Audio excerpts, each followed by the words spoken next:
by Penguin.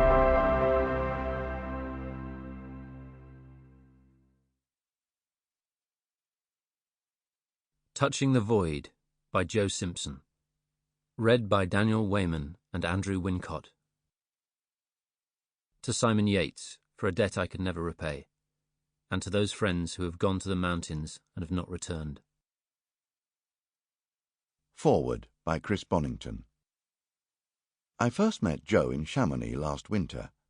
Like many climbers, he had decided it was time to learn to ski, had no intention of taking formal lessons, and was teaching himself.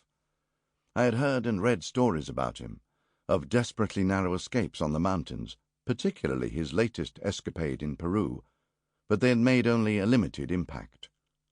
Sitting beside him in a bar in Chamonix, it was difficult putting the stories and reputation to the person. He was dark, with a slightly punk hairstyle, and there was something abrasive in his manner. I found it difficult to take him, in my mind, from the streets of Sheffield into the mountains, and I didn't think much more about him until I read the manuscript of Touching the Void. It wasn't just the remarkable nature of the story, and it was remarkable, one of the most incredible stories of survival that I have ever read. It was the quality of the writing that was both sensitive and dramatic, capturing the extremes of fear, suffering, and emotion, both of himself and his partner, Simon Yates. From the moment Joe slipped and fell, breaking his leg on the descent, through his solitary agony in the crevasse, until the moment he crawled into their base camp, I was riveted, unable to put the book down. To put Joe's struggle for survival in perspective, I can compare it to my own experience on the Ogre in 1977, when Doug Scott slipped whilst abseiling from the summit and broke both legs. At this stage, the situation was similar to the early part of Joe's ordeal. There were just two of us, near the top of a particularly inhospitable mountain. But for us, there were two other team members in a snow cave on the col, just below the summit block. We were caught by a storm, and took 6 days, 5 of them without food, to get down. On the way, I slipped and broke my ribs. It was the worst experience I have ever had in the mountains, and yet, compared to what Joe Simpson went through on his own, it begins to pale. A close parallel happened on Haramosh, in a Karakoram in 1957. It was an Oxford University party trying to make the first ascent of this 24,270-foot peak. They had just decided to turn back.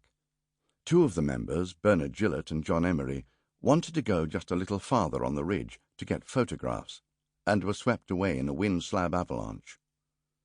They survived the fall, and their teammates went down to rescue them, but this was only the start of a long drawn-out catastrophe, from which only 2 emerged alive.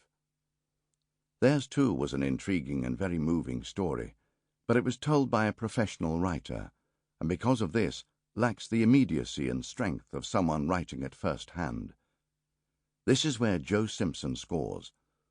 Not only is it one of the most incredible survival stories of which I have heard, it is superbly and poignantly told, and deserves to become a classic in this genre. February 1988. All men dream, but not equally. Those who dream by night in the dusty recesses of their minds wake in the day to find that it was vanity. But the dreamers of the day are dangerous men, for they may act their dreams with open eyes to make it possible. T. E. Lawrence, The 7 Pillars of Wisdom. 1. Beneath the Mountain Lakes. I was lying in my sleeping bag, staring at the light filtering through the red and green fabric of the dome tent. Simon was snoring loudly, occasionally twitching in his dream world. We could have been anywhere. There is a peculiar anonymity about being in tents. Once the zip is closed and the outside world barred from sight, all sense of location disappears. Scotland, the French Alps, the Karakoram, it was always the same.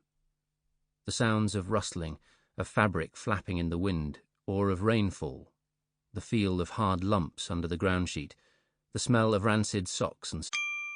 Sample complete. Ready to continue?